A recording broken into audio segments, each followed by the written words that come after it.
Welcome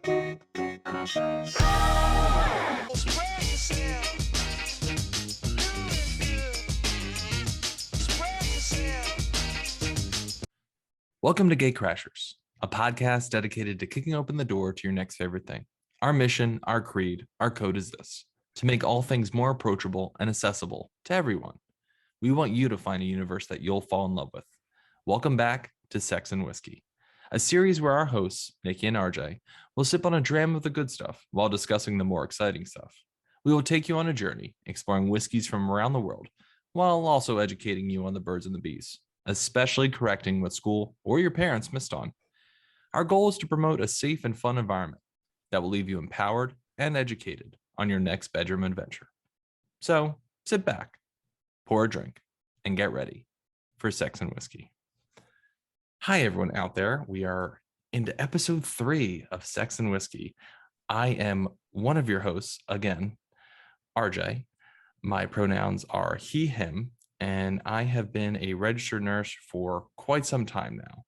And my co-host, as always, again with me, is... Hi, my name's Nikki, and my pronouns are she, they. And I'm a sex coach and a health and wellness coach. And I have been for a while. Yeah, keep it I moving. know. Yep, we're going to steamroll through this. We have a lot to talk about. We have so much to talk about. So much to talk about. Nikki, what is the title of this episode? You had a great title. So today's episode is called Ace and Arrow. It's okay to be A. And by that, I mean asexuality and aromanticism. And it's okay to be whatever A you choose to be. So that's the title of our show. And I guess that means we're going to talk about asexuality and such. So I love how you chose you can be whatever A you want to be. That was a wordplay. Well, there's another A in there as well. Like there's so many A's you can choose from, but those are the two we're going to talk about today. Good. Now, for those of us out there who have been listening ardently for the past 2 episodes, they know how this works. But let's refresh it because it's episode 3 and we might have some newcomers. So the game plan is we enjoy 3 flights of whiskeys: Scotch, rye, bourbons. Nikki and I will comment on them, kind of go through the price point and maybe what they taste like. And then intermittently, we're also going to talk about the sex stuff too. So to kick off, I am going to begin flight 1 with a Macallan 12-year-old Scotch. Now, this is a fancy gentleman over here. Okay, mm-hmm. This is you're popping this out at a party or some sort of fun soiree, whatever it be. This is my go-to after a long day. I really need to enjoy it because it's not cheap. It's $80 to $90, so you really have to savor it. Tasting notes, it's floral, it's smooth, a little hint of vanilla finish, but it's so good. So it's a good choice. Well, I figured today's episode was very special. Oh, yeah. So I wanted to bring something special to enjoy. I appreciate that. I'm going to go in the other direction with price point, but it is $5 bottle of hooch. Oh no, not that. I say that like I'm going. No, it's still Nikki level of extra. Like it's okay. Completely attainable. Go for it. Today I'm going with the first one is a rye, Sazerac rye. And I don't even know if I'm saying that correctly. It's Sazerac. It sounds like something you're bringing back from the dead. Like you have a group of people like, yeah, I actually think it's Sazerac. I think it's like in a spell book somewhere.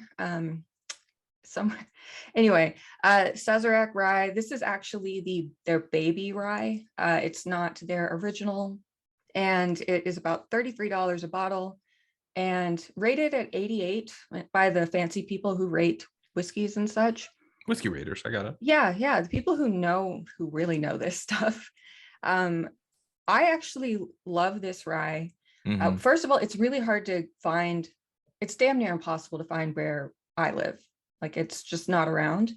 But the reason I like this rye is because it's my favorite one to mix into my favorite cocktail, which is the Sazerac. Super original. And that's America's first cocktail. You should just look it up because it's good. I'm not describing it. We don't have time for that.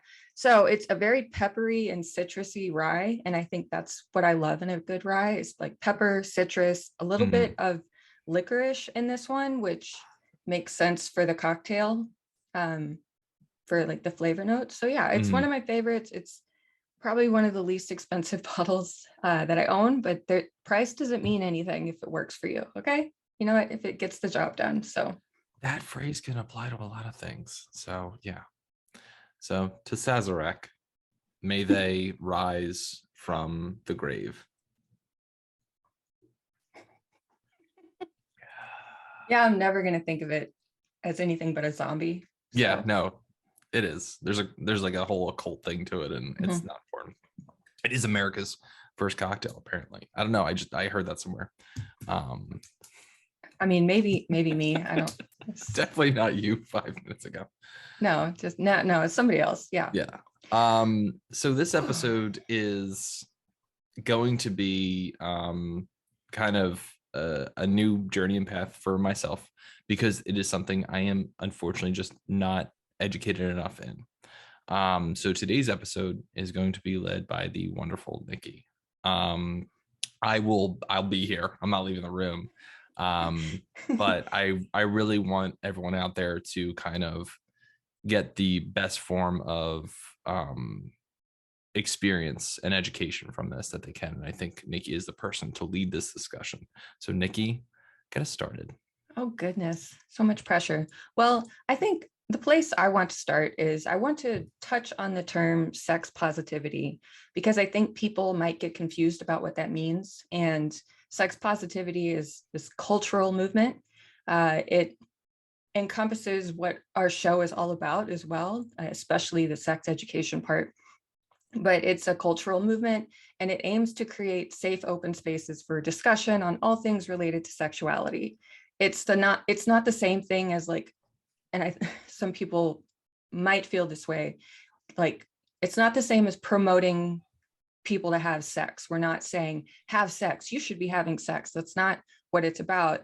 It's promoting for comprehensive sex education, which addresses intersectional issues with race, class, orientation, and all sexual discussions. It moves people away from heteronormative thinking.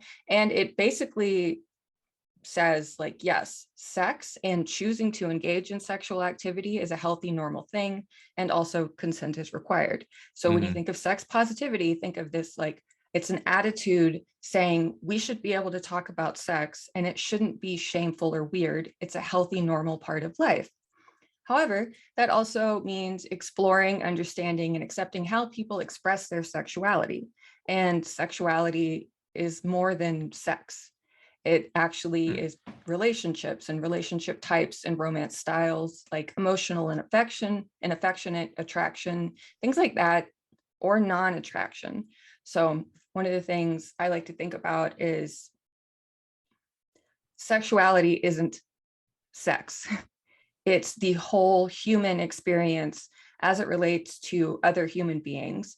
And that's really how sex positivity aims to look at things. So that being said, today we're going to be discussing the letter A in LGBTQIA+.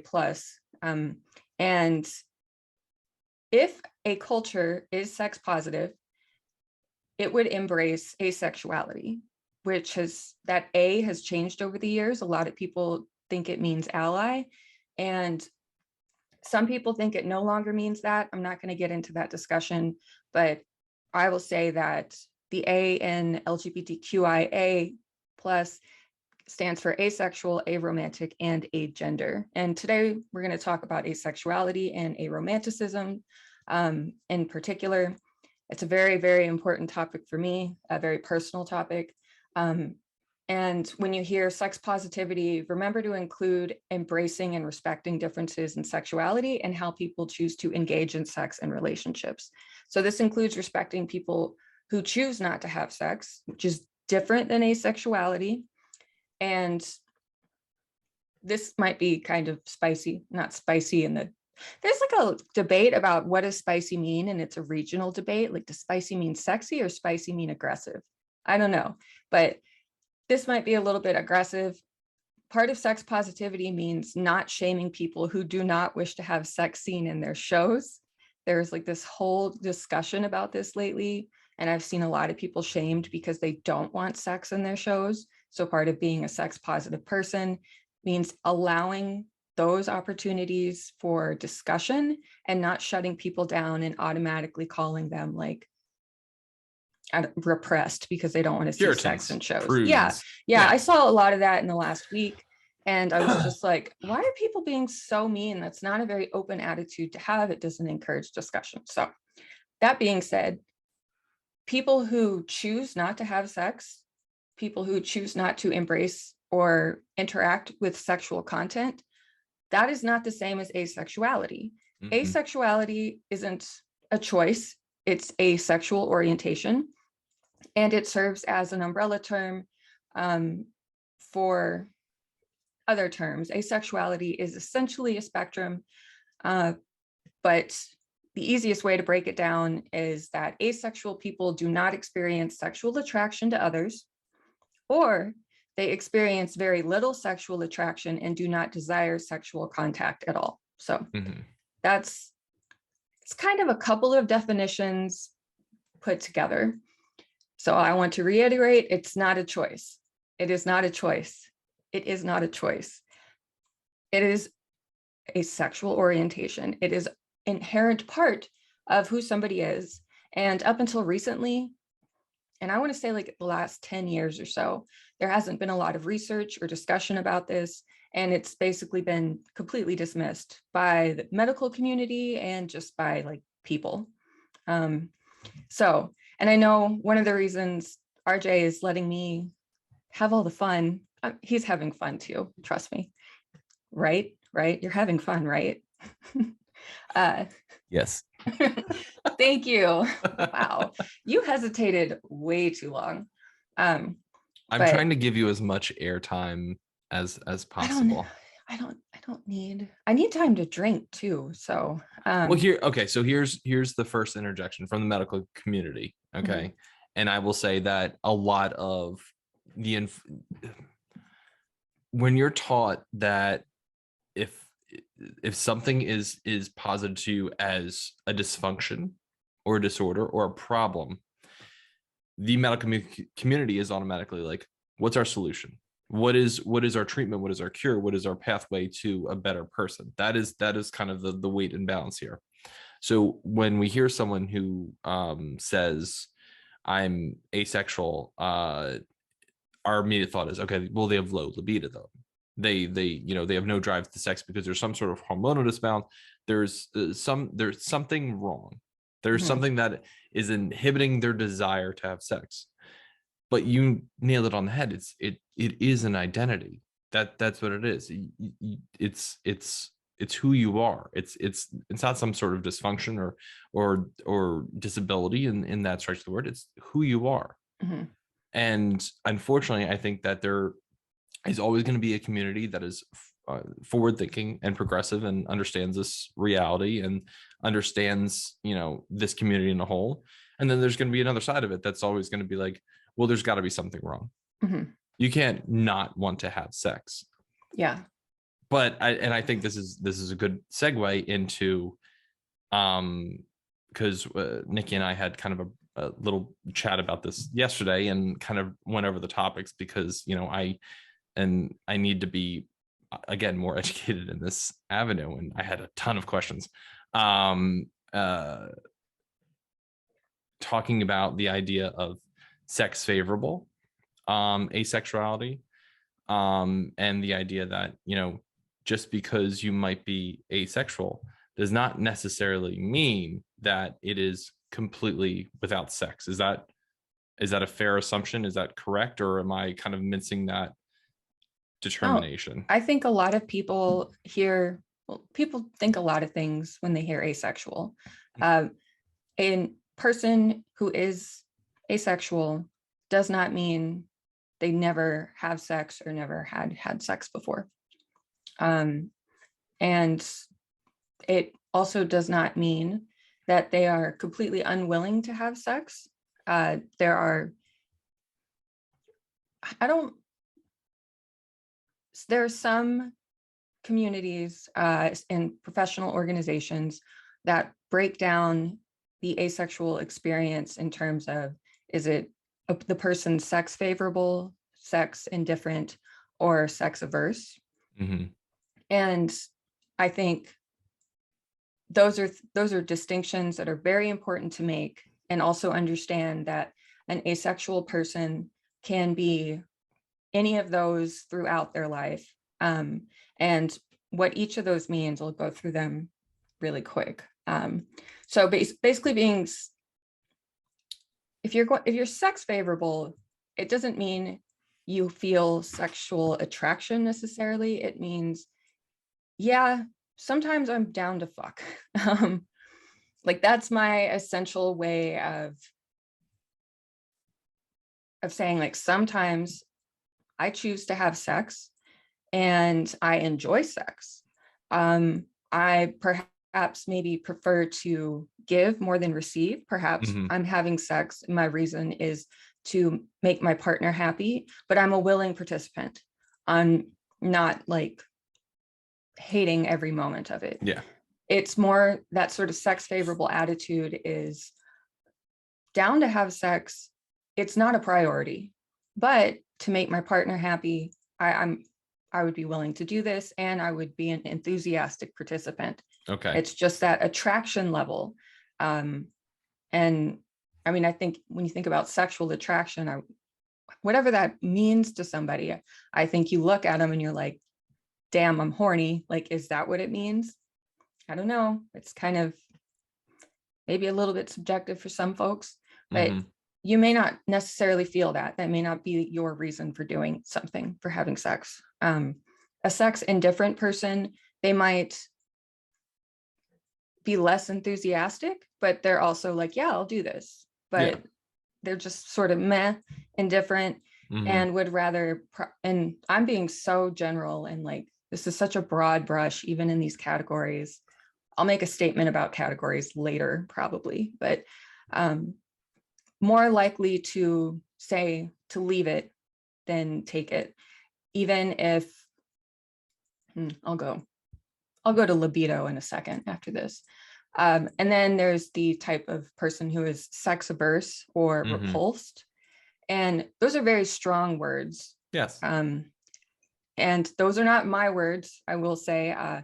This was, I think, put forth by the Asexuality, Visibility, and Education Network. And that's where I'm pulling these terms from. But it's somebody who is physically, viscerally has a reaction to the idea of sex being touched in a way that it's like, hey, we're going to have sex now. It's a hard no. Yeah. There's no negotiation. It's absolutely not a priority, to the point where it is upsetting. So asexuality, there's that in itself, like that right there is its kind of own spectrum, because anyone whose orientation is asexual, they could feel and be in any one of those categories at any given time throughout their life. They can also perhaps have times where they do experience sexual attraction in specific circumstances. Mm-hmm. But the other thing to think about is asexuals, it does not mean low libido. It doesn't mean no sex drive. It doesn't mean that physically or psychologically anything is wrong. Libido can still be there, very much there. And honestly, like, asexual people get horny.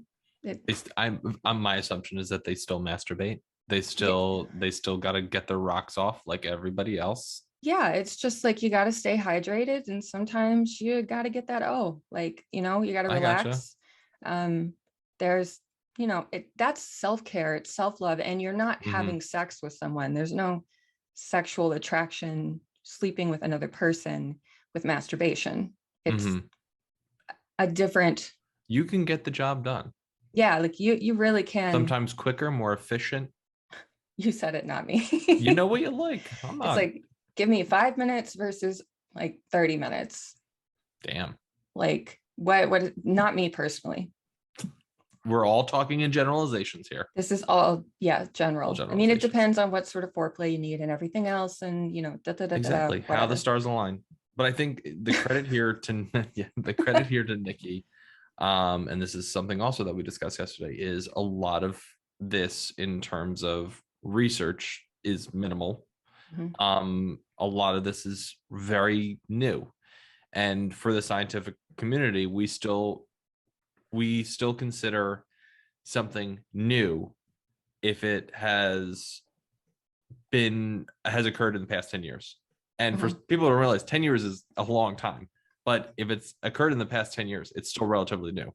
Mhm. Some branches, if it's occurred in the past 30 years, it's still new. And I know everyone's like, oh, groundbreaking and pushing forward, but where's the research into this? What is because most research is goal oriented. Like Mhm. what is the outcome of this research? What is the intention? Why do we need to research this?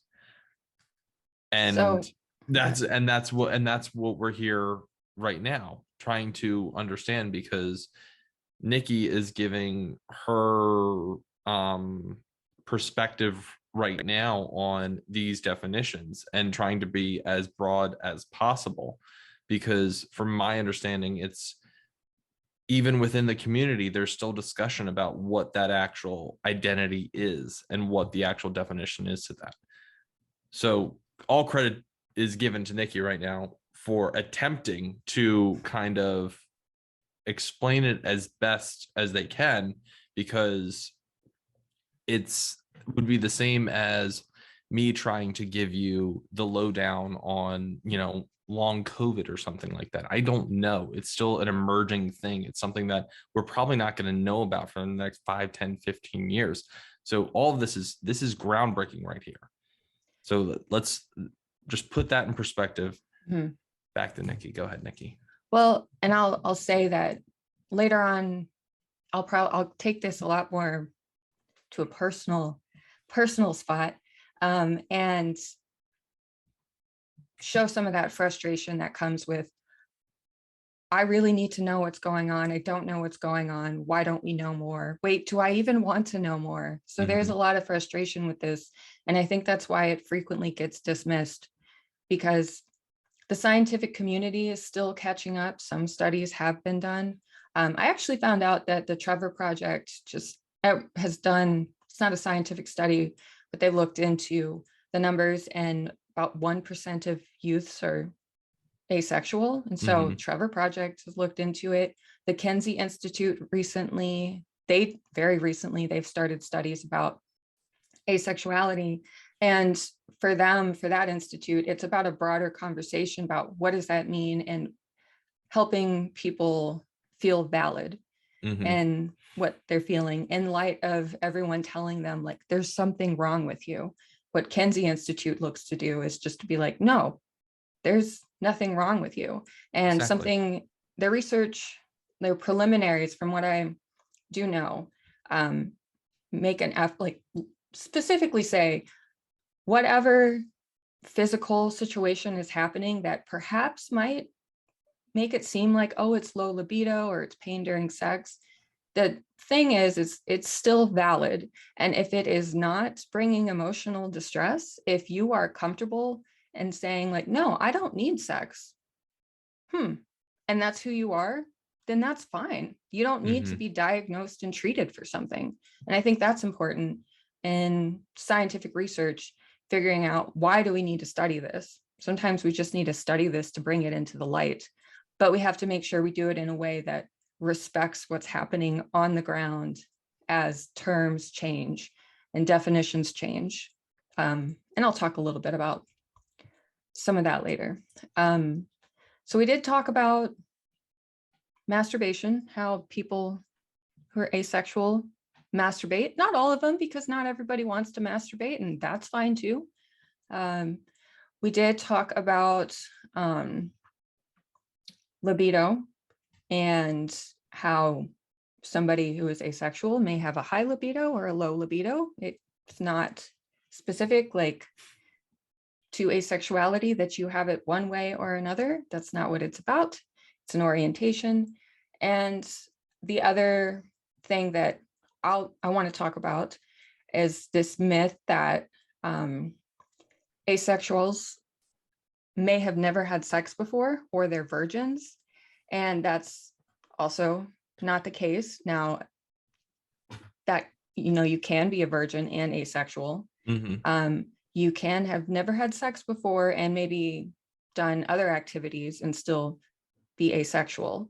That doesn't invalidate asexuality. So if you've had a lot of sex in your life and then one day you're just like, wait a minute, what are my motivations? Is this who I am as a person? Like, do I enjoy this? Is this performative? Like, what are the reasons for it? It doesn't invalidate any of that, what you've done in your past. The motivations for having sex are complex. I mean, sometimes. So you're saying, let me just clarify here. So you're saying that someone who started off as, an individual who did have regular sex and we'll say, a relationship, they can then understand and realize that their identity is asexual at some point. It's not something that is just inherently with, for some people it's I've always been this, and for some people it's I am realizing I am this. Is that fair to say? Yes, I think that's fair to say. The experience is going to probably be different. And looking back, when someone realizes, oh, wait, well, first of all, somebody may not realize there's a word for this. That's the other thing. And finding out there's a word for it. And there are other people who this is who they are. It's I don't like to say how they identify, but it's who they are. They can go without sex. They don't have sexual attraction. They might be like, oh, maybe this is who I am. And they just didn't realize that was a possibility. And perhaps have been existing in this state of, well, everybody has sex. We're supposed to be having sex. And especially at a younger age, maybe not understanding motivations for having sex. I'm going to talk about that later. We're not, it's my perspective is a bit more personal on it. So but definitely realizing that you're asexual, the timing of it in your life, it could be that you just did not realize that's who you were before, or maybe something has changed. I don't think that as people, we need to feel like we have to go back and justify who we are now based on the context of our previous actions. And I also say, and I'll reiterate this later probably, somebody's behavior is different than their orientation. So just keep that in mind. Everybody's different. I'm thirsty. I was just about to say but I want to add one more thing, and then I want my next drink. Okay. So one of the big myths about asexuality is that asexuals cannot fall in love and have long-lasting, fulfilling relationships without sex. Okay. The myth that you need sex to have a romantic relationship, it's everywhere. It's just the world we live in.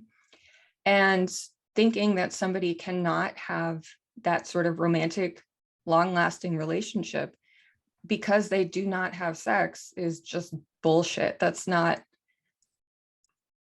That dismisses a lot of things that are important in relationships. And I think that thinking about relationships in terms of, like a romantic relationship, like, you got to be having sex or else shit's doomed. What are you going to do? That really takes away so many other important things that couples need to consider. So asexuals can have strong, romantic, lifelong partnerships if that's what they want. It's all about communicating their desires, and what that means for each couple is different. So from there, I am thirsty. Are you thirsty? Have I'm you very finished thirsty. yours? Mine's been gone for Okay. quite some time. Yeah, you're not the one talking. So I apologize to our audience. RJ's So voice is I'm way better than mine. that is neither here nor there. So we're gonna go into flight number 2 here. And I'll take the lead again. Might as well.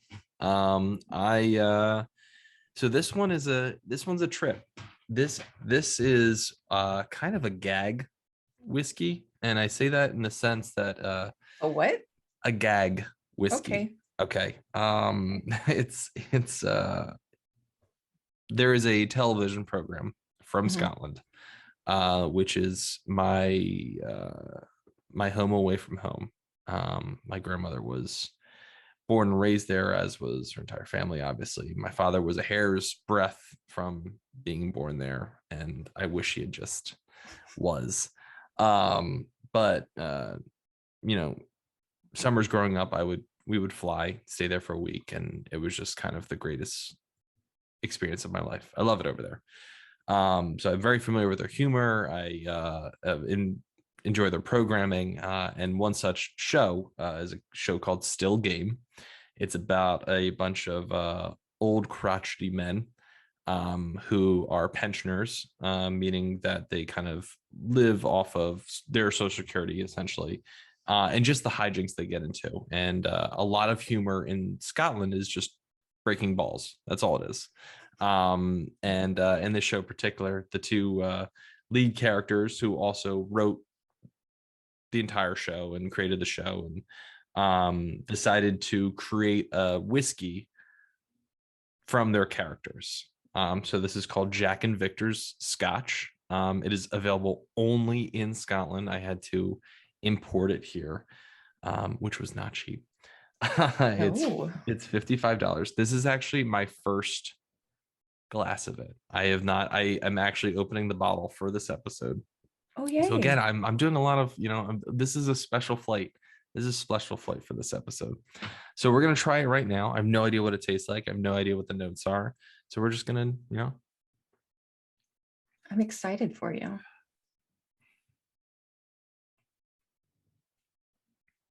It's actually a lot better than I thought it was gonna be, especially when I opened with it's a gag whiskey. Mhm. Um, Yeah, I wasn't sure. Not the smoothest thing in the world, but I do like a scotch that does bite back occasionally. Very oaky. It's got a very it just reminds me of the fresh air in the woods, like that Mm, morning dew type of, looking out. There's still a fog going on. that's perfect. Oh, it's wonderful. So again, cheers. Go ahead, Nikki. Cheers. So my second is also a rye. It's Redemption Rye. It's actually 95% rye, so it's I don't know. It's rye. Rye It's is fuck. rifle. Yeah, it's there's a lot of rye. It's barrel proof, so that's strong alcohol. Uh, it costs $100. Yeah, and I it's rated high at a 93. Like, good for it. Mm-hmm. I'm really happy for you. Yes. But this one, I remember the first time I had it in the first neck pour. So when you first open a bottle, sometimes it's just that pour that you get is kind of intense. And it smelled so intensely of old fermented fruit. And it was not good. But as it kind of mellowed out, you get sort of these sweet notes of a bit like fermented fruit, but Yeah. but it's not quite so alcohol heavy and astringent tasting. But like figs and stewed apples, those are really the smells I get. But the thing I remember the first tasting note I have, I actually have that note, is I wrote down caramel and bubble gum. Yeah. You're And talking also, Bazooka Joe, straight out the wrapper type the bubblegum? pink one, Yeah. that Is Like that what that was? bubblicious. Yes. Yeah. It was like that pink one that I used to pick up all the time, and you don't know what that is because you weren't in my life, but it's just a That bubble one? gum. That one. That one. That one from that one corner store in Houston. Anyway, but also it has like Madeira flavors, and Madeira is a very fermented fruit sort of flavor, Mhm. but it's very expensive, sort of the opposite of my first one, Mhm. and highly rated. And now that it's sat a bit, it doesn't have such a potent smell, but it's pretty smooth. And if you like rye, I mean, it's a good choice. Got my eye on rye. So And also, I definitely put a little splash of water in this one because that high alcohol content, it kind of burns a little bit. For me these days, especially, I'm like looking at mine and I'm like, do all of them have that high alcohol content today? They might, but yeah, that kind of helps kick back yeah, that. it's definitely recommended. Water. I mean, even if you're gonna go for a basic pour yourself, it never hurts to Mhm. pour water. I remember talking in the first episode how they're seeing, a rise in throat cancers, and water is actually a way to prevent the alcohol from sitting in that way. Yeah. Also And I going took that to heart. Like I really started to be conscious of what I was just throwing a drinking. splash in there. Just it doesn't Yeah. matter. Just throw a Mhm. splash. Yeah. But Madeira, like sherry, has become a more popular coating for barrels, especially. It kind of some say it makes certain whiskeys, scotches, ryes more potable, in the sense that it doesn't have as much of a burn, because the wine for some reason like cuts it a little bit, which I don't necessarily know or taste the difference, to be honest with you. I don't think my uh palate's refined enough no. to do that. We're not there. I'm I not mean, you there. can't be, sipping it and while having like a slice of Papa John's and be like, yeah, I taste the sherry. I don't know why I give myself an accent. It's what you do. You just It's what you do. randomly. I really do. But I will say, so the neck pour that you're talking about, also referred to as the stiff kiss. Um, so it's that first splash coming right out of the bottle, and Mhm. they call it the stiff kiss because that's exactly what it tastes like.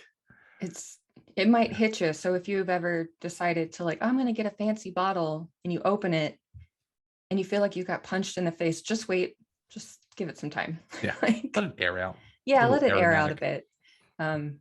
So yeah, stiff kiss. I think I probably heard that before, but Yeah. It's definitely the title of an adult film, probably. But like they some just kiss, just kissing. That's just it. stiff kissing. Just stiff kissing. Yes, very okay. Anyway, what are we That could talking be about? something.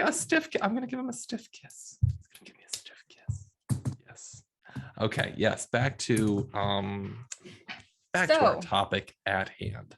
I'm mentioned, so I was talking about asexuality and relationships and having sex in a relationship if you are asexual. I want to bring up demisexuality, Mm-hmm. which is part of this asexual umbrella. And someone who is demisexual, they're only experiencing sexual attraction when there is a deep emotional connection to the other person. Mm-hmm. And so basically, there are other things that need to be fulfilled in that relationship before the sexual attraction comes in. And whatever that is, and however that unfolds, it's going to be specific to that person. But one of the things that I hear related to this is like, isn't not being sexually attracted to someone or not having sex like what people do or what they should do? Isn't it the same as going on dates or maybe dating for like months and then deciding to have sex? And that's not what it is. Mm-hmm. That's behavior and choices. Now, it could be what this is, it could be, but saying like, oh, that's just what's quote unquote normal or what we should be doing. No, this is an orientation.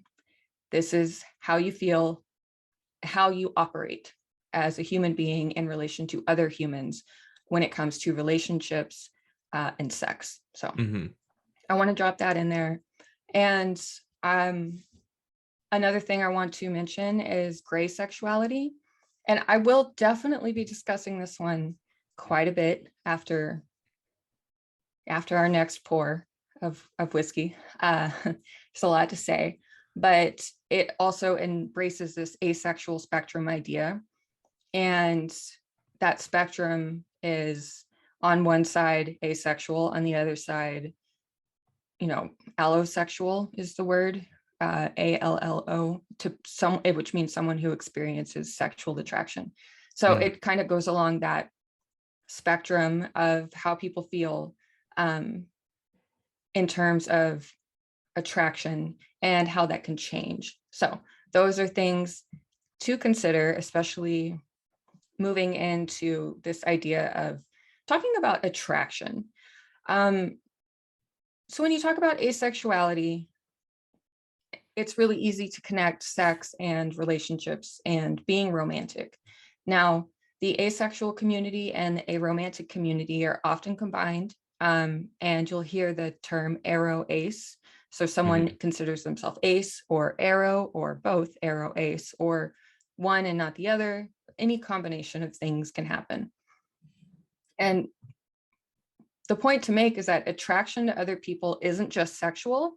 It also isn't just romantic. So if you are aromantic, you do not experience romantic attraction. Okay. So there is this idea in our culture that the two things go together. Romance and sex are hand in hand. So maybe if you don't have sexual attraction, then you don't have romantic relationships. That's not the case. And what happens here is we're looking at the idea that sexuality isn't about sex. It's about how we relate to other people in our relationships. And sex can and may not factor into it. It's about other types of attraction and connections. So just to run down other ways to think about attraction, there's aesthetic attraction. So, and all of these could also be called crushes as well. I'll throw that out there. So aesthetic attraction is appreciation of the appearance of others. I have so many aesthetic crushes that I'm just like, I could just look at you. And that's creepy. I'm right there with you. Don't you worry. I am right there with you. So everybody can relate, hopefully. Hold on. Call one out. I want to hear one real quick. Absolutely not. Call one out. Tom Hiddleston. I feel that. Charlie Cox. Oh my God. I really hope that Disney Plus does not wax Charlie Cox's chest for Daredevil. I will lose it. It's an aesthetic. There's no, gorgeous. I could keep going.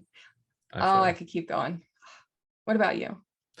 Now you're on the spot and you're like, no, I don't wanna. Okay, top of my head, and this is only because my Instagram's been a little weird. I don't know what that means. So you press on the magnifying glass and it just like brings up a bunch of like random shit like in your search thing.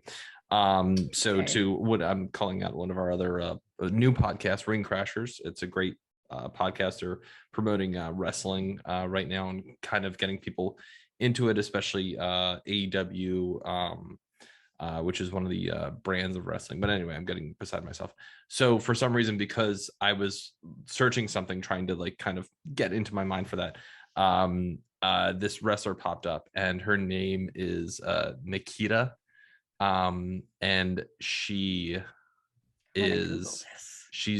thicker. And I would let her crush my body into a fine powder. But is that sexual attraction or aesthetic? Is the aesthetic that I want her to crush me into a fine powder? You appreciate the appearance. I do. I really do. I am down for everything that she is. So crushing into a fine powder, if that's a sexual thing, then that's here's also... the aesthetic. Here's the aesthetic. Here's the aesthetic. Here's the aesthetic pick. Thor Ragnarok. God, do I know it? Yeah. Kate Blanchett has her hair down and it's black and she's got like the smoky eye look around. Yes. The look on your face is great. I That's just it. got lost.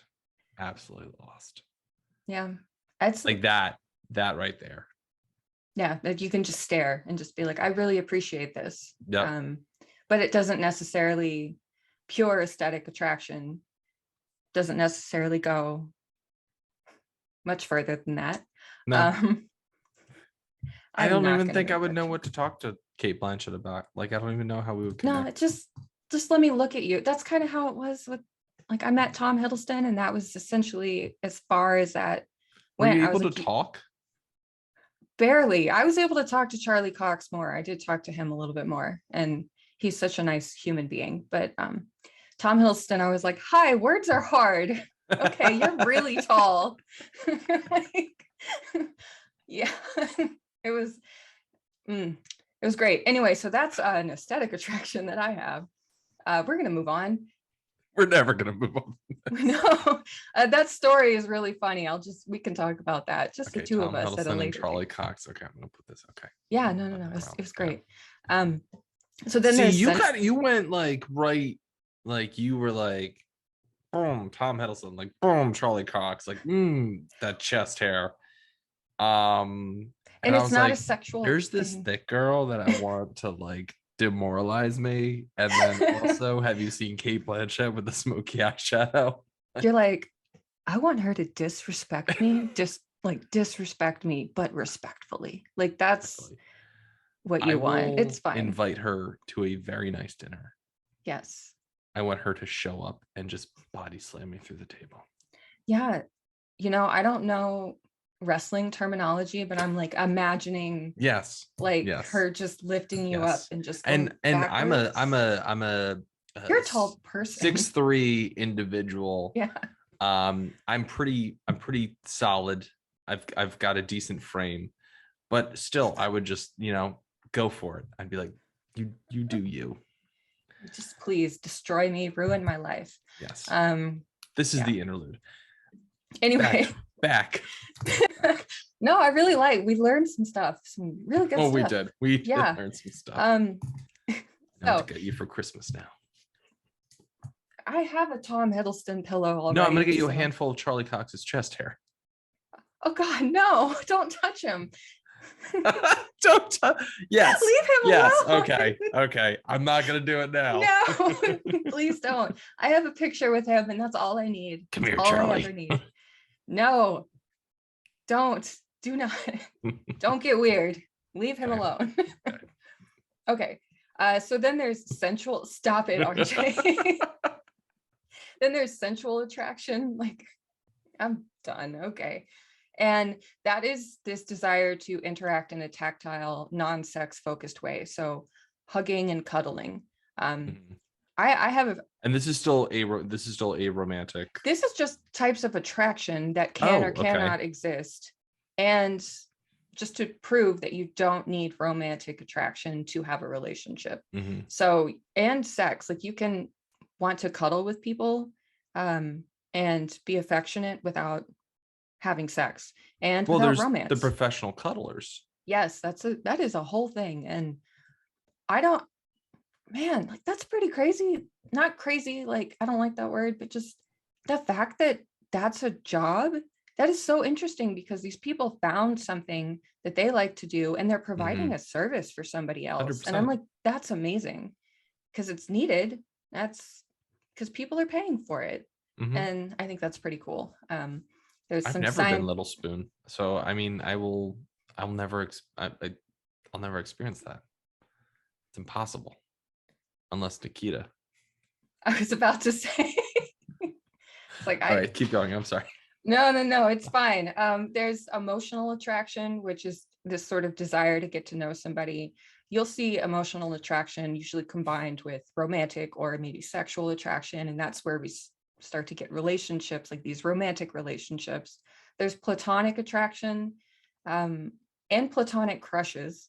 Kind of the platonic crush in the aromantic world is known as a squish, and that's when I found out that was a thing, I was like, oh my God, that explains so much about how I feel about certain people. I just really want to be friends with them. And like, that's it. I want a deep connection to someone that doesn't have anything to do with romance or sex. I just want a very deep partnership and of trust and understanding. And that's what that is. It's pretty fucking cool. It's a lot less stressful, I think. Probably a lot less expensive, less dates.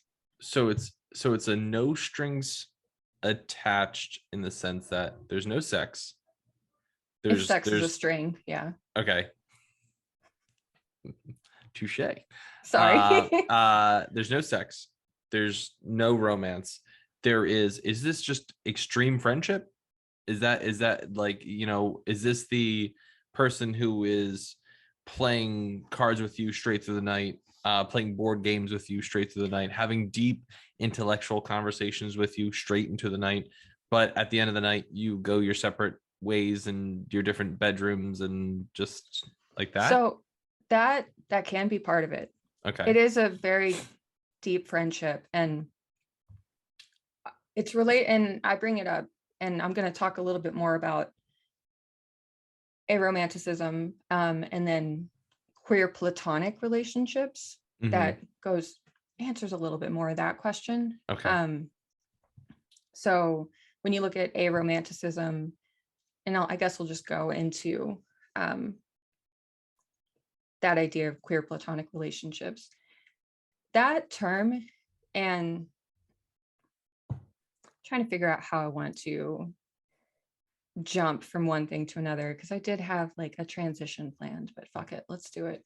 A queer platonic relationship would be a dedicated long-term partnership between 2 or 3, or however your relationship rolls, people. The feelings aren't going to be romantic, but still intense and powerful. There's love there, but it's not romance. There could be sex there from time to time, but that is always going to depend on the people involved in the relationship. Folks in queer platonic relationships might be aromantic and asexual, or one of them might be aromantic and the other might be asexual, and they have to communicate about how needs get met. But the thing to remember is it is more than a deep friendship. I don't know how to reiterate that enough. It's more than a deep friendship. And from the outside looking in, I guess it would look like a romantic relationship to others. Okay. It's usually there's some sort of same goal, some vision. So if married, you have these commitments that you make to each other. You're on the same, hopefully, financial wavelength, long-term planning, a house, things like that. You might live together. Everything about a marriage, but remove that sort of legal responsibility that is, marriage and paperwork and all of that. That ceremony, the sex, the romance, it's everything else though. All of these things that 2 people do together, and those types of attraction, the emotional attraction is going to be there. There's also an intellectual attraction. You're moving and working towards the same goal. And it's a partnership, a very intense partnership. And it also isn't necessarily like queer, quote unquote. It says queer platonic, like that's the term. The term really came from aromantic and asexual communities. But I think what people think when they hear queer is gay. Yes. And that's not necessarily what it is. And gender, it doesn't matter.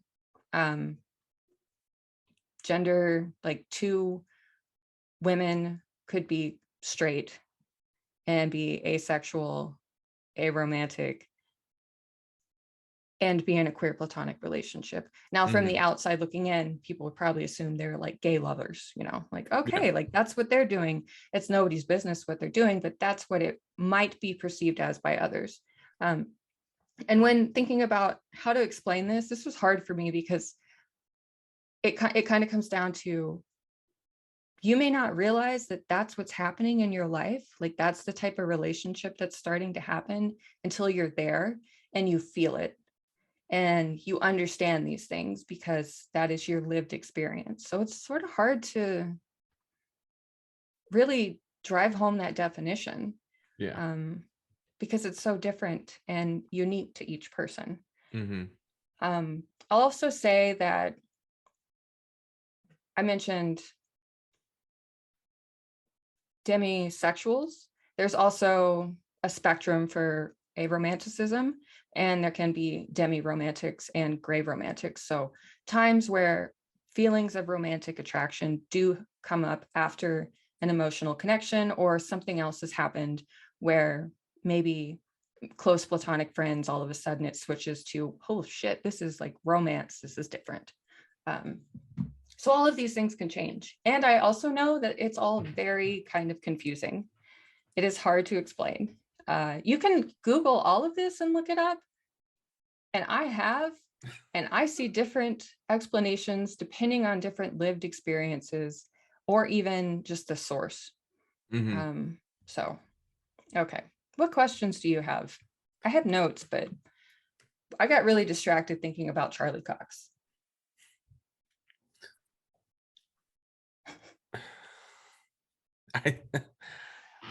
As far as questions go, I think a lot of the questions are easily Googled because I mean the difficult thing is even when trying to understand and interpret kind of the range of different types of aromanticism, even within that purview, it's still trying to. I learned by example. If Mm-hmm. I could be like, oh, it's like this relationship that I've seen interacted with, or from this TV show, if there was like that archetype that you could like follow along and be like, okay, that I've seen that before. I Mm-hmm. have that kind of experience. I'm a very an experience or visual like type of learner, so it's hard to say there. But can you give? Do you have off the top of your head examples of either a like a pop culture a romanticized relationship or demi romanticized or I know for asexuality I think the go-to, and I don't know if you've seen it, but BoJack Horseman. So the my god, it's been a couple years since I watched it, but the character who Aaron Paul voices is asexual, and there's moments where people trying to get into relationships with him, and he just understands that he has no motivation for like sexual intimacy. He just agrees that he enjoys the relationship with the person as it is, Mm-hmm. but just doesn't think that sex is a necessary end all be all or goal. And it's a very progressive idea because we're talking 2017 2018 when this character was introduced, which you're saying 2017 2018, that was 4 years ago. But still, I'm having a hard time right now saying to you another known asexual character that can be like, oh, this person has been, and this is coming from someone who likes to read and Yeah. enjoys watching films and TV shows and stuff like that. So the oh man, I'm Yeah, I gonna threw a curveball there. no, the thing is I love that question.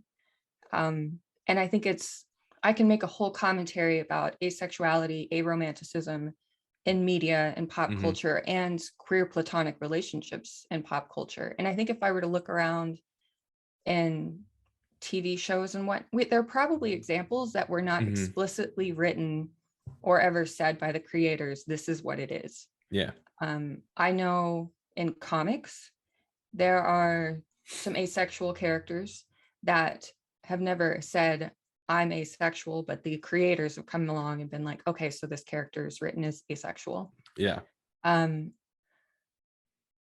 There's one that I can think of in Sex Criminals, who an asexual character, and I cannot remember their name right now, but I loved that premise, it being a horny comic, I guess, Yeah. about sex and orgasms and pleasures and heist, Mm-hmm. like stealing shit. Yeah. And they brought that in. I really appreciated that. So in comics, you see asexuality. I want to say the big, easy example for an asexual character is Sherlock Holmes. Now, was he written as asexual? Mm-hmm. No. It's one of those things where people have sort of headcanoned it Yeah. as like, he's asexual. Mm-hmm. And I'm like, if that's what you want to do, that's fine. Sherlock Holmes just happens to be like one of my favorite literary characters. So Yeah. I'm like, hey, that's all right. That's Because I've awesome. also heard, he also could be bisexual, and his, there's fluidity there in terms of Mhm. what. So that's interesting that So they're you can be there's he. asexual, Mm-hmm. like however you want to define it, but you can still be you can consider it as biromantic. So maybe he was more of an aromantic character and Mm-hmm. bisexual, because these terms are still being figured out. Yeah. I don't want to say figured out is the word, but when trying to attribute these things to some character written a long time ago, Mm-hmm. and unless we have a seance and, bring back the author to Mm-hmm. ask these questions, like, we won't know. But it is true that someone can be asexual and biromantic, or they could Mm-hmm. even be, I would say, gray sexual, Mm-hmm. where sometimes they do have, sexual attraction, or demisexual, and Mm-hmm. they have sexual attraction with an emotional connection, and they're also bisexual. So it is possible to be those things, to combine it. Yeah, it just turns into I'm throwing a curveball here. yeah. I'm definitely throwing a curveball because and oh my god, this show. So because it also is a very terrible example of neurodivergence, but Sheldon Cooper on The Big Bang Theory. Could he Yeah. be considered asexual or aromantic, or because he does at some point he does have sex with Amy Fowler, Amy whatever the fuck her name is, I don't know. and Yeah. but he has sex at her request in a I'm doing this for you type Mhm. of thing, because it's not on his mind or his purview. At the end of it, he's like, oh, that was fun, but it's not something like, it's not the forefront, it's not an important thing to him. Yeah. And he's in a relationship with her, but you are unsure whether there is like, is there the entire time you're like, does he really like care for her and love her? Is it just like a relationship of convenience because she is also a highly intelligent person who pushes him and stuff like Mhm. that? Or is it because of his quote unquote, as they're pushing the nerd, he's the neurodivergent character, so which really shits on it, because they're like, is he Yeah. even capable of understanding love? Is he even capable of understanding, these complex emotions? They're not that complex. They really, I mean it, and I know what people want to say they are, but they're not. Yeah. And I can assure you, people who are neurodivergent do know what love is, and they do understand. So I don't Very know if true. that character is, Mhm. kind of. I feel like I've seen discussion. I have never watched that show. There's a reason. God bless you. Um, but I feel like I've seen some forums, some blogs, something in my general like search to, Mhm. because it's something I look for, is just like, what characters out there in pop culture are whatever it is I'm looking for. Mhm. Um, and As you do. how are they represented? Is that a good representation, or is Mhm. it just some lazy writing and some assumptions made? Was thought put into it? Did somebody who maybe have that experience write the character? So Mhm. you can really see that sometimes, and I feel like I have heard that come up. I can't answer that question. I will say, based on what you described, it sounds possible that they had an opportunity to portray an asexual character in a way that didn't also wrap it up in something else. Yeah. Um, that's my like simple explanation with that, because I'm kind of like mad about it as well. I'm like, let's go off. Like, let's rip into somebody. It's been a Well, day. Like, let's I want to I actually am going to turn the corner here because I think it's time for Okay. flight number 3 because I want to reserve time for Yeah. our third act of Oh this God. third act of this. Yeah. So I'm gonna take the reins again because I can. I I'm not am stopping you. drinking. One of these days, I'm gonna just be like, no. No, stop it. Gotta, yeah. I don't want to know. Okay. What you got? I've got a Knob Creek rye. It's quite knobby. It ranges from $35 to $40. I thought you'd like that. Giggle. It's also got an oaky quality to it. And this rye was actually one of the first ryes that I've ever tasted. Simply because you can find it a lot of places. And it comes highly recommended from a lot of people who I know who enjoy ryes. So I had to jump on the bandwagon. And yeah, so here it is. Cheers. I Cheers. believe I've had that one. Yeah, I it's believe it's I very own good. it. It's very good. And I feel like way down the line, we will have an episode of Sex and Whiskey that is just called Whiskey. Whiskey and Because whiskey. whiskey and whiskey. We'll call it the shit show episode. Oh, Because we'll get that's trashed. that's exactly what's going to happen. Because I feel like we spend so much time talking about these delicious whiskeys that I feel like we should do a challenge of we have X amount of money to go to our local haberdashery. No, it's a hat place. Go to our local store and Making up words. What did you yeah, say? haberdashery. It's a Oh, hat. okay. It's a hat place, Okay. I think. Yeah. All right. Sure. Yeah. Yeah, That's sure. fine. Yeah, Mhm. that it is now. Go Canon. to our local liquor Mhm. hangout and be like, I have $100. Give me 6 bottles of whiskey, and we'll see what we can get, and we'll go that route. I feel like that will be a good challenge down the road. I'm But for right now, I'm desperate to see what you're drinking. desperate. Desperate. You're thirsty. Okay. Yeah. Um, I'm about to be my body slammed through a table. Anxious over here. oh, good God. All right. So my third is it's Bluegrass Distillers, and that company is 10 years old out of Kentucky. I was gonna say bluegrass. It's got to be Kentucky. Yeah, out of Kentucky. I'm trying to remember where the distillery is.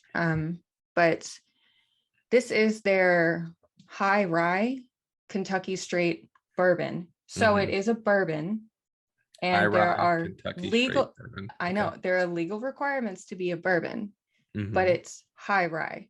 And the reason is there's a high percentage of rye used in the mash to make this. However, legally, it still meets the definition of bourbon. It is another one of those high cask strength whiskeys that I add water to because now RJ said I should basically, and now I'm like, you know what? That's probably a really good That's a idea. great idea. It's $60. I have not found it outside of Kentucky, the distillery. I bought it. Like I went there, I bought bottles of stuff because I really liked this place. Very small operation, but it has a rating of 90, so it's a good one. Now, this one smells like creme brulee to me. Are you a creme And brulee fan? oh yeah, yeah. That's like one of those desserts that I can make. Like I don't fuck around with creme brulee.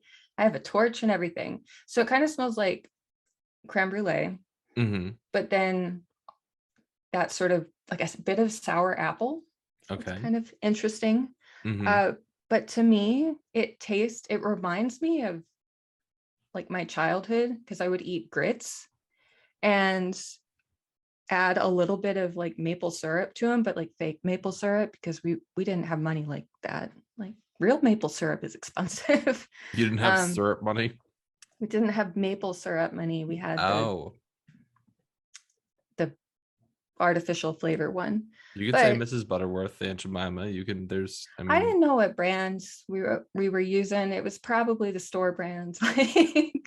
uh, so this one has kind of reminds me of like grits and maple syrup and Mhm. apple and Mhm. a touch of oakiness. And there's that rye aspect of it, but I don't know. It just kind of tastes like something familiar from my childhood, and I really liked it. But I also really like this one because it's a bourbon, but it calls itself a high rye.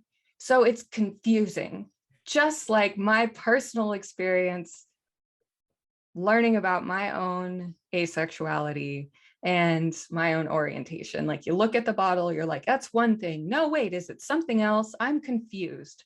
I don't know what's going on, so I'm just going to drink. So that's why I chose this one. So Folks, you'd have to pay for a segue like that. That was phenomenal. That was phenomenal.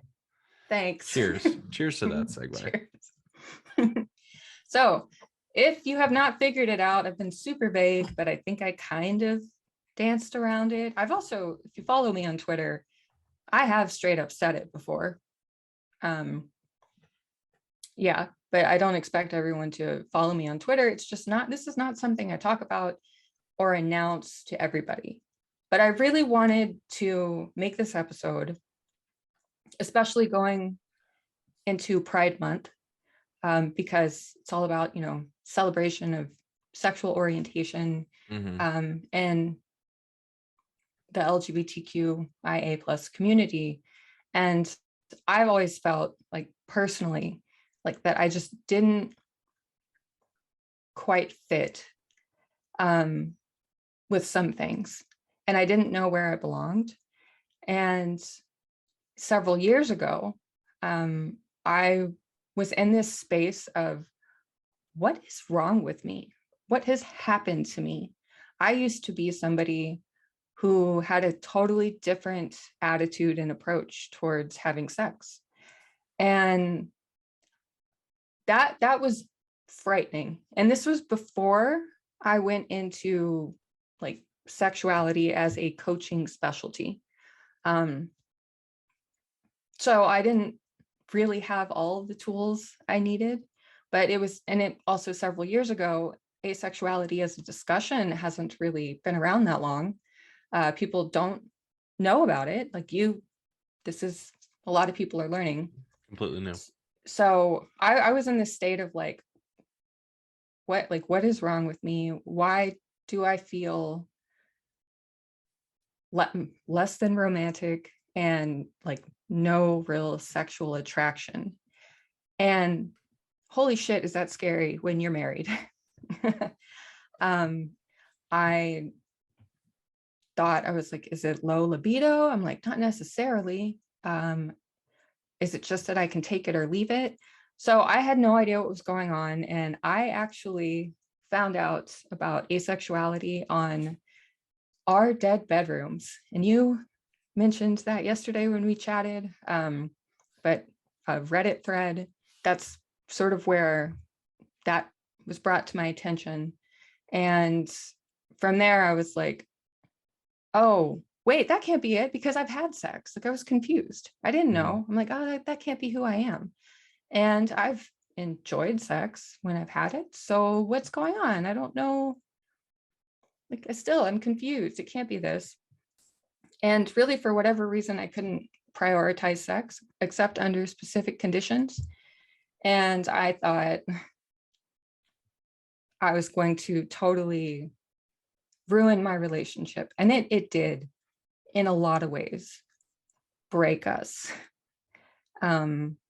It was very, very hard to go through this and figure out who I am as a person while being married and very much loving this person, but scared that I would never, ever, ever make them happy again.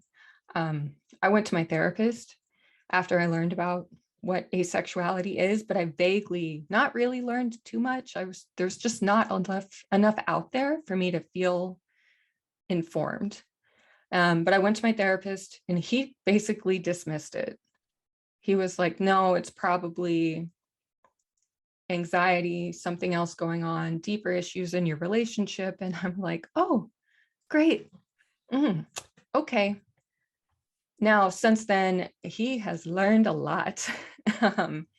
And he would probably admit he just was very misinformed at the time. He is still my therapist. I was going to break up with him, but we've moved past that. So it took me a while. Like I was blaming my body, like something's wrong with my body or my anxiety or some sort of trauma for not having any sort of sexual attraction to the person I was married to, or just anybody else. Like nobody else. Charlie Cox was existing, but that was a very specific situation. Yeah. And I want to say that asexuality is also not a result of trauma. Like, so anyone can have some sort of trauma. It does not determine their orientation. So, yeah. I'm like having to hold it together. I think I'm doing a pretty good job, but it took me a really long time to start to process my emotions. And I'm not going to get into like what the magic formula is for me to suddenly, I guess, feel something. But it did take some time to figure that out. I was still questioning everything. And it really, I think what it came down to is I started writing.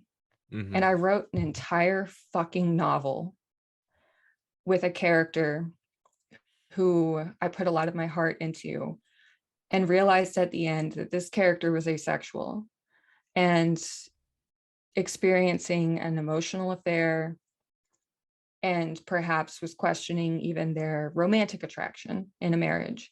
And I looked at that novel and I was like, holy fuck, I wrote a character that is a little bit too relatable for me. And it was at that point that I started to process the fact that, like, no, maybe this does fit. And I started reading more about it. And that's when I learned about gray sexuality, which gray sexuality has a couple of definitions.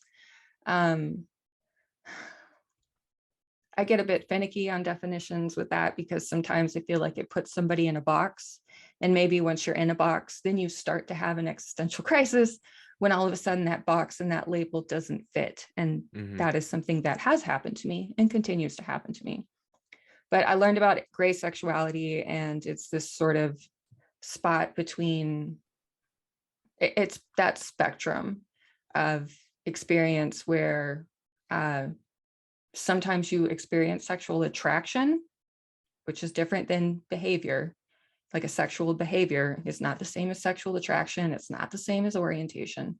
And then no sexual attraction. There are circumstances in which I experience it, and that just seemed to fit. It worked as an identifier, especially because I prefer things to not be like either or. It wasn't like I had to be one thing or something else. Like I believe in, when it comes to sexuality, nothing exists in a binary. So that just, I had that moment, like I write this book and I'm like, okay, well, that's a lot of feels and a lot of things to process. And I started that whole journey. And fast forward to now, I'm still married. And we're legally married. He's my husband. I will refer to him as my partner. Part of that is because I don't like gendered terms, but we are married. We're still married.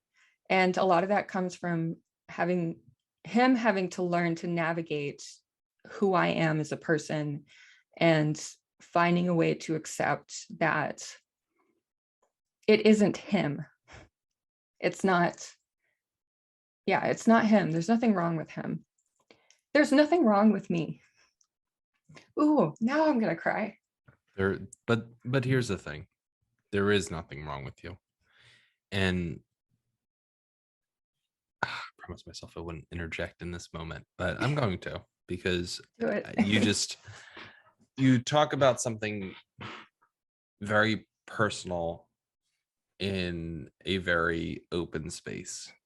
And I think the bravery behind it is something that is very rare. I think a lot of people aren't very honest with themselves or able to reflect enough to see, kind of the writing on the wall. And I think a lot of that is fear. And I think you are afraid to be kind of discarded. You're afraid to be an outcast. You're afraid not to be yourself. And, all the credit to you for being able to actually identify that and finally be able to kind of recognize your true self, because all you would be doing in the long run is just lying to yourself. It doesn't matter, relationship wise, anything else, but being honest to yourself, being true to yourself is the most important aspect here. And I think you've done a tremendous job kind of getting to that point and being able to recognize these things. I think it's atrocious that your therapist wasn't able to truly bring that point home. But I think the problem there is education. I think and I think this is why we need to hear this. This is the story that we need to hear. This is a story that people need to hear, so they themselves can further the need for people to understand this, that it is a thing and that it is out there. And we talked about the subreddit dead bedrooms, and I think people think that, oh well, it's only it's a gendered issue. All the sex crazed men out there are like, oh, my wife doesn't want to have sex with me every night, and this doesn't mean no. It's both ships. It really is. And I think people need to be more comfortable with recognizing it, realizing it, and understanding it. And so I really do commend you. And I commended you yesterday for deciding that you wanted to talk about it. So I'm going to commend you again. But I'm desperate. I need to hear the rest of this. And I told you I'm going to be here for emotional support. If you need a joke, I'll throw a joke out there. But otherwise, I need to hear this. If not just from me, but for everyone out there, we need to hear this. So go ahead. Okay. I was about to be like, tell me more about Nikita. Well, listen. Okay. So let me breathe and just hear you gush. No. If I knew enough, I would have like a floating image like right here, like bouncing in or something like that. But we're not there yet. That's down the road. I mean, if you ask nicely. Oh, we're not doing that. We're not doing that. That's the last thing. You can just Google. I believe it's Nikita Leones, and I believe, if I'm probably butchering her last name, I believe she's part of WWE.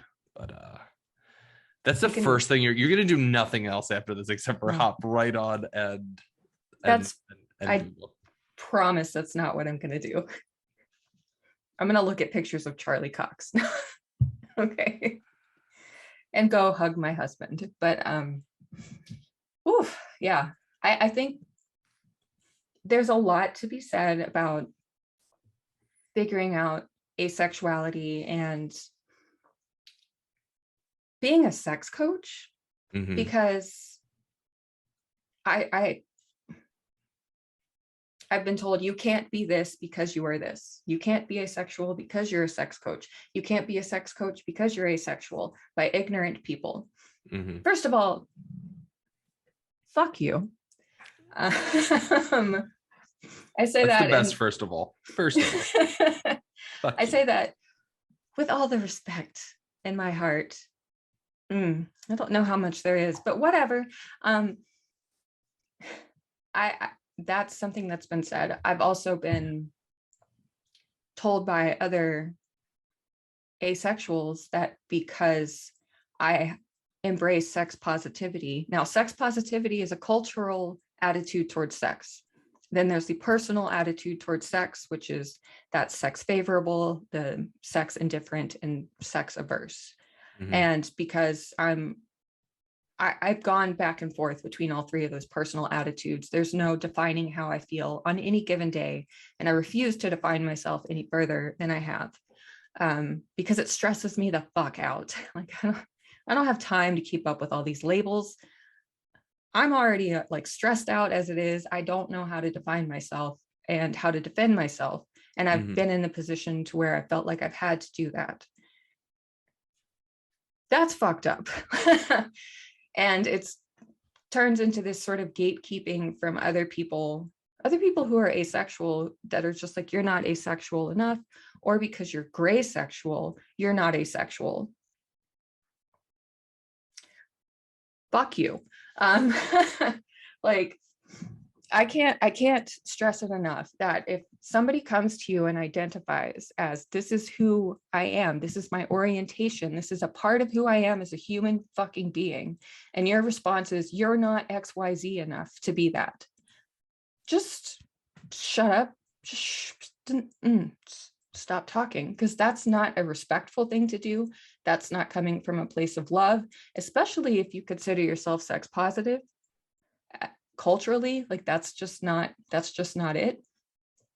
But thinking about other human beings and how you would want to be treated, that's just not a nice thing. And that's caused me more trauma at this point than actually living with this. It's the way people treat me because I'm not asexual enough, or God forbid, I do have moments of sexual attraction, not sexual behavior, but those moments have happened. And because those have happened, all of a sudden, oh, you don't get to be that anymore. You're not that. You can't be one of us. You can't be in our club. So that has definitely happened to me. And I think that really has caused way more trauma at this point. Because there shouldn't be like this light switch situation of on or off with sexuality. Like, that's not what it is, actually. It's more of like a dimmer switch. They're both light switches, but it's not, there's just more nuance to it. And feeling like I am not valid from somebody else who is in the community, I think that's probably what I struggle with the most on a regular basis. It's the gatekeeping. It sucks to be in this like state of a relationship where you think everything's going to fall apart. That was really hard. It didn't fall apart. But I'm still living with what it feels like to feel gatekeeping and to question, is this actually who I am? And that's very, very hard. And I will add that this isn't a me phenomenon, not because it happens to a lot of people. Especially it happens in the Black community. And it's not something, this is obviously not an experience I personally have, as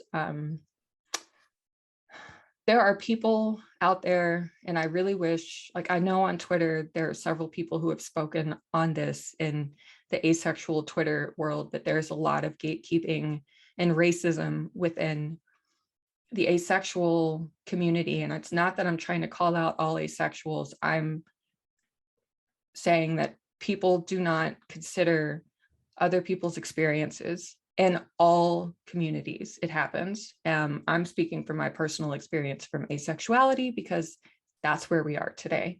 And I would just consider that when you're talking to someone and they disclose that they're asexual, or if you hear about it, don't ignore what they are saying because you see other things and you have other assumptions and your inherent biases are playing out on you, because that's frequently what happens. So, and I will just say, in terms of what my relationship is structured like and how I approach relationships, I don't really want to talk about my thoughts and feelings about aromanticism because I'm still confused. But like, for me, that's still an interesting place to be. I will say that I've described what my life is like to others, and it has turned into, oh, well, I could never do that. And I could never do that is also been like very, very hurtful, because it sounds like I'm too good for that, or what I have is just superior to that. And so I just want to encourage people to really watch their language when they talk to others, about things like this, because it's so personal. Like, I'm putting a lot out there right now. Ooh, don't cry. I mean, crying's fine. Everyone can cry. I just don't want to cry because it's like a whole thing with like makeup and stuff. But it is very important to listen to people and not turn it into, oh, I could never do that. I can't explain completely why that's so dismissive. There's, I can never do that, but more power to you for being able to do it. Like, okay, I mean, fine, that's one response, but the answer is always going to be, thank you for sharing that with me. Like, that's what it's about. So I need to finish my drink, RJ. Say something funny. Tell me about Nikita. I'm actually going to divert here for a second. When Nikki discussed the idea of this episode with me, and we were talking about it, we enjoyed DMing each other back and forth on Twitter. We have each other's numbers. We could text very easily, but we'd rather spam the shit out of each other through messages. And kind of, it was broached like, how much, RJ, how much do you know about asexuality? And I explained how I did, some research into it. And as again, we've talked about how there's, unfortunately not a tremendous amount out there, and kind of what's out there is still very new. But I read a very interesting thing, and I shared it with Nikki, and I'm going to share it here. So a person goes to a party, and everyone's drinking, everyone's having a great time, and they reach into the fridge, and they grab a water bottle. Somebody comes up to them and is like, hey, there's beer in there, why don't you grab a beer? No, good with water. Come on, it's a party, you gotta have a beer. You want a tequila shot? Pour you a glass of vodka? No, water's fine with me. Why? What's wrong with you? It's a party, everyone's drinking, we're all having fun. No, still go with the water. Come on, man. Don't be like that. Don't be like that. Come on, have a beer. Just a sip. Just a couple sips of beer. No, I'm fine with water. I'm absolutely fine with water. I've had beer. Every once in a while, I'll enjoy beer. At this moment, I want a water. Fuck you. Are you serious? You're really going to be like that at a party? Look at this guy. He wants a water. A fucking water. Are you kidding me?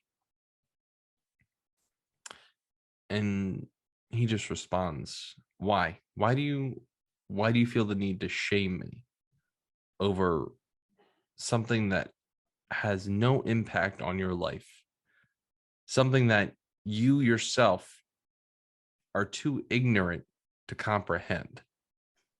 I just want a fucking water. and that was just a basic commentary on asexuality. But it seems, from what I'm hearing on your end, that there's also members of the Waters Only Club who will go up and say, well, you can only have water for the rest of the night. That's how it is. You drink just water tonight. Yeah. Okay, well, I'm going to start with the water. Maybe later on, maybe I will have that beer, but right now I'm sticking with water. Nope, that's not how that works. Just water.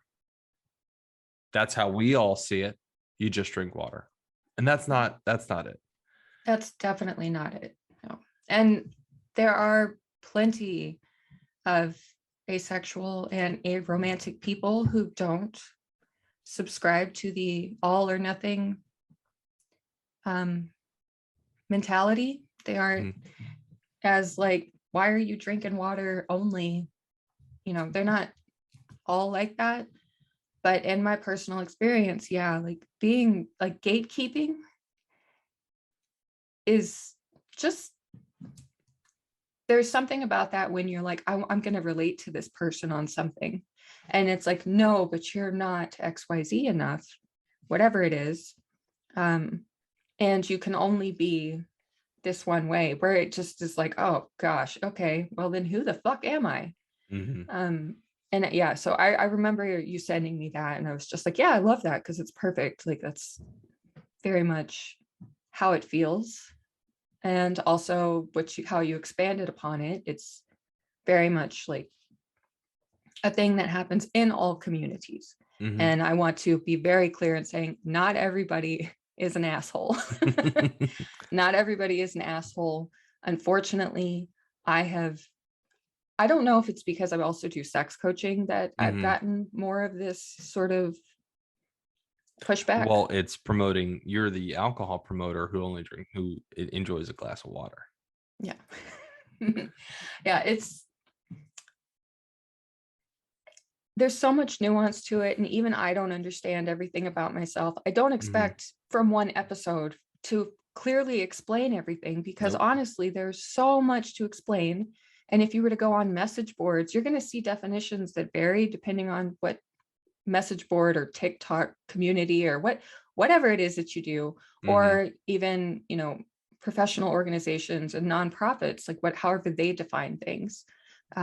So you're going to find a lot of information out there. I think the goal for me for this was to really explain my journey just a bit by talking RJ through how I learned about it.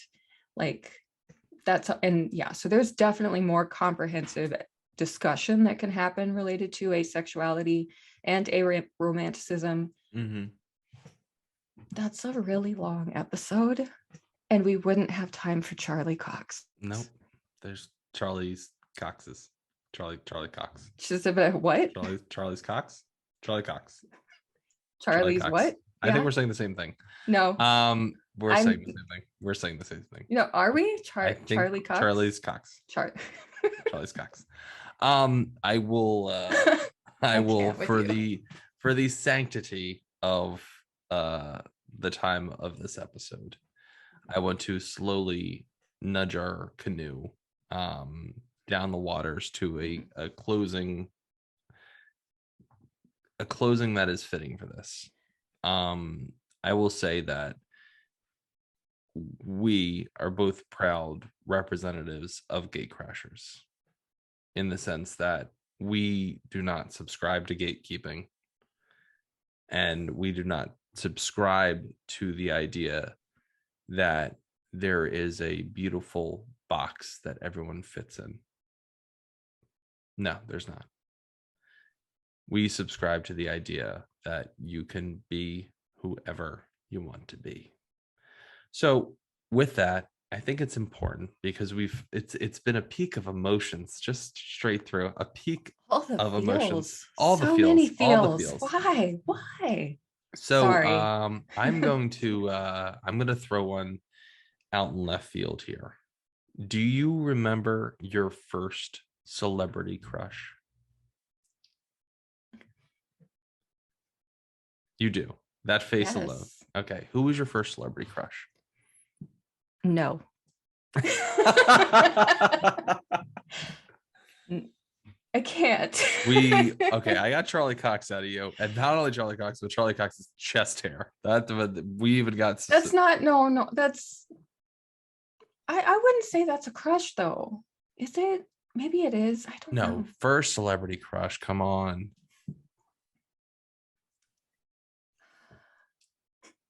Vincent Kartheiser? Are we talking about red hair from Angel? I don't know. No, I don't think so. He was Angel's son on Angel. He was also on Mad Men. Yeah, he was. I was way before then that I liked him. So we're talking Vincent Kartheiser young. He had long red hair. Yeah. What specific were you just like, oh, Vincent Kartheiser? Like what film? Is it Masterminds? I think that's where he plays the son. He's the his stepsister is in school, and Patrick Stewart takes over the school, and then he literally outsmarts a band of mercenaries who are trying to ransom one of the children back to the parents, and there I'm pretty sure he kills like two people in the film. Good God. One I of don't which remember that. he But puts a that's the bunch. movie. Yeah, that's the movie. Yeah, that's it. And that I was like just punky, like punk rock kid nerd with long hair. You know those like they're teen bop magazines Yeah. that would have like all the potential teenage crushes listed in them. I would get those and I would have to search, and there would be like two tiny boxes about Vincent Kartheiser. Everything Yeah. else was about Jonathan Taylor Thomas, who's fine. That's Yeah. fine. Or Hanson. Like just Mm. like it was all about the blondes. Yeah. And I'm no Yeah. no offense to blondes. I am a natural blonde, so no offense to me. Blondes aren't You're it. a natural blonde. Okay, real pivot. Yeah. Yeah, Yo, I'm learning stuff about you. yeah. So you make that choice every couple months and you have to die. Like, how often do you have to die? Um, I mean, I could get away with I personally, for me, it's an experience and I have fun with my hair color. 5 to 6 weeks is how, and I'm very close to my hair colorist, so that goes into it. I have been dyeing my hair not blonde for longer than it has been blonde. Okay. So, but So not after this always like episode finishes, Nikki's gonna send me a picture of her no. as a blonde, and I really appreciate that. That's very strong of you. I appreciate that. Oh my God. He's We're making all these gonna assumptions. Who's we're your gonna nope first crush? Sorry, you got to do it. we're gonna talk about my first crush. Okay. The film was Bring It On. Kirsten Dunst was actually my first celebrity crush. When did that come out? 99, 2000 maybe, 2000 maybe 2001, 2000. Yeah, it would either be that or her in Drop Dead Gorgeous. Another great film. Or it would be the Hex Girls from Scooby-Doo and the Witch's Ghost, because I definitely had there was like a goth love adoration that I just, I don't know if it was like the knee-high boot stocking combination with like the hair and like the dark eyeshadow and the lipstick. We're getting very specific here. Is The Craft? Is that movie with witches? Like it's just Yes. and that whole aesthetic. Yes. That's me as a person, but I'm also attracted to all of them. Yes. So No, I'm there. yeah, that aesthetic is. Yes. I'm into people who probably read books that could raise the dead. That's my aesthetic. If you look like the type of person who kind of is like, oh, it's a harvest moon tonight, that's perfect to burn the sage to make sure that it comes back tonight. Like, I'd be like, okay, and then we'll get pizza. Like, that's my aesthetic. So yeah, Kirsten Dunst and the Hex Girls. All right, I got a lot of words that we get to we say off camera. we will gracefully close this. So first, we are going to commend Nikki for sharing something very personal and being absolute superstar today. So claps all around for Nikki. Also, that was really hard. Thank you. That's what Nikki said. We are also going to talk about the fact that Nikki led this wonderful program, and we encourage you to do your own research and pick these topics, learn more about them. That is the only way that you will, kind of understand and subscribe to the future of understanding things. And then, so we're going to close out here by saying thank you for listening, and also thank you for being open-minded. And thank you for taking the time to try and enrich your own education. So for Sex and Whiskey, I was RJ. I was Nikki. I still am. You still are. Yeah, Every time just you a still little. are. All Yeah. right. Thank you for joining us, and we will be back soon. Enjoy Pride Month. Thank you.